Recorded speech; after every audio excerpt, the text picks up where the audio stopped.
Guys, by popular request, Mohammed Kudus plays football today and is the UEFA Super Cup.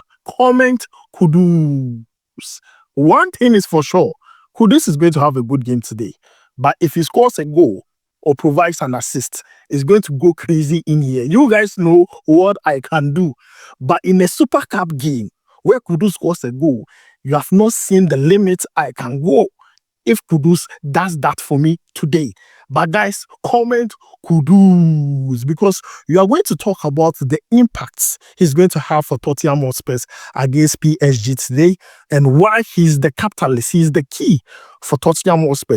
You're also going to talk about the threats PSG carries and also more information concerning players who are not going to feature in this game amongst many others. But before we jump into it, don't forget to like, subscribe, and also turn on notification. My name is Adam. You're watching SportsCornerGH. Quickly, let's jump into it and talk about PSG versus Tottenham. But my quick question to you is, who is winning this? PSG, who won the UEFA Champions League, or Tottenham Hotspur, who won the Europa League? Who is winning the UEFA Super Cup? Let me know your answers down below in the comments. You see, the UEFA Super Cups presents the opportunity to these clubs to add another European trophy to their trophy cabinet. It is very, very important to both clubs. And on paper, PSG are way higher up here and Tottenham is here. On paper, when it comes to player for player, PSG is here and Tottenham is here. Look at the PSG squad. Most of their players are even nominated for Ballon d'Or. So it shows you that they have quality. And look at the Tottenham team. It has a new coach. It has new players. So you see, there are different dynamics at play here. But one thing about PSG have come to notice is that they are beatable. And Chelsea has given the blueprint, the footsteps to follow to beat PSG at the finals of any European competition. We also saw how Chelsea dealt with PSG at the finals of the FIFA Club World Cup. For me, I believe it is possible for Tottenham Hotspur. But listening to this, PSG are not to be played with at all. Because when they get their day, what Bayern Munich did to Tottenham Hotspur in their last preseason game would be small. They can score Tottenham like 6 on their good day, because we saw them do it to Inter Milan in the finals of the UCL. But the good news is, during the press conference, we have some information. Their goalkeeper, a key player in the PSG team, Donnarumma, is not going to be part of the squad due to his transfer out of the squad and also the team. Player number 2, a key player, is João Neves. Because of an incident that happened in the FIFA Club World Cup where he was pulling Cucurella's hair, he has been sanctioned 2 games. And one of those games is this particular game, the Super Cup. So these are 2 key players that are not going to be there for PSG. And I feel it shakes the system a bit. It shakes the dynamics a bit for PSG starting lineup. But nevertheless, PSG carries a huge threat, which is their laterals. Look at their left back and look at their right back. You look at Hakimi and take a look at Nuno Mendes. You know these 2 players perform pivotal roles for PSG. Look at their wingers. Kvaratskhelia, Desire Doué, Dembele. These players are the lifeline of the PSG team. Now, if they have all their players performing very well, Tottenham will be in trouble. But as I said, Kudus is the key. Comment Kudus. Let me tell you how Kudus is going to solve Tottenham's problems today. Look, Tottenham are in a very good and poor position to win this game. You know why? Because 1, they have a new coach. 2, they have new players, so the dynamics of the team have changed a bit. Now, the PSG coach does not have a lot of games to watch to really read the system of the new coach, unless he goes back to watch that of Brentford. So far, they have played few games in preseason, but would it be enough to really understand what the coach is going to implement during that Super Cup game?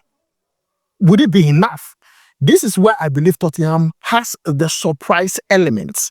When you have the surprise element, you have an upper hand.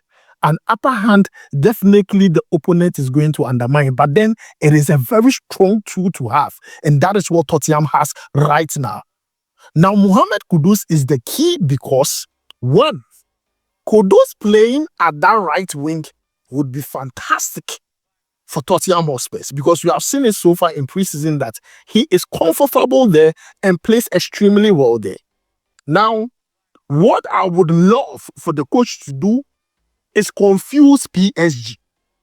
Put Mohammed Kudus as a number 10. That is what I would do. I just hope the coach surprises us. Tottenham Hotspur, when they played against Bayern Munich and they were not having a player who was creative enough, they considered 4 goals. Now, I'm seeing a lot of predicted starting lineup where Kudus plays at the right wing and that number 10 role is given to Bergvall. I'm not against it, but I would rather put Mohammed Kudus at that number 10 role because that is his favorite position and the position he has played countless of times here in the national team in Ghana. Put Brennan Johnson at the right wing and put Odivet at the left wing. Center forward, I have seen Solanke train with the team. I don't know of his, status yet medically. But if it's not fit to play this game, Richarlison would be okay for this game. But if Solanke is fit and ready, starting. And trust me, that surprise element alone, Kudus is going to deliver. Look, the qualities of Kudus is endless. So. Apart from the fact that he can play numerous positions up front, he knows how to protect the ball. He knows how to track back. He knows how to dribble. He knows how to give incisive passes. So far, he has not scored a goal yet for Tottenham Hotspur, but he has provided an assist. We all saw that assist he provided. Intelligence, IQ, Mohammed Kudus. He has it. And I believe today he's the difference maker, depending on where he plays. If he plays at the right wing, I'm not against it. I just hope the midfielders get the job done. But Tottenham Hotspur are also going to lose some players. Yes. If Bissouma will not be playing in that game, and the coach said that the player was arriving in team camp late, and he has so much love for the player, but then he needs to set some certain rules. So because of that, if Bissouma is not going to play this game, I don't know how it's going to affect the team, but I believe the coach is setting a standard for the rest of the players to know that, hey, if you joke, you'll be benched. That is good. So if Bissouma is not going to play this game, so I can see Papi Matissa and Benteke holding the fort in the middle. And trust me, if Kudus is playing in front of you, you have nothing to worry about. Just get the ball and pass to Kudus. He will do the rest. Get the ball and pass to Kudus. He is going to do Mohammed Kudus. Look, I just believe the boy is just going to be too important when it comes to Tottenham winning this game, depending on where he plays. That is just based on my own opinion.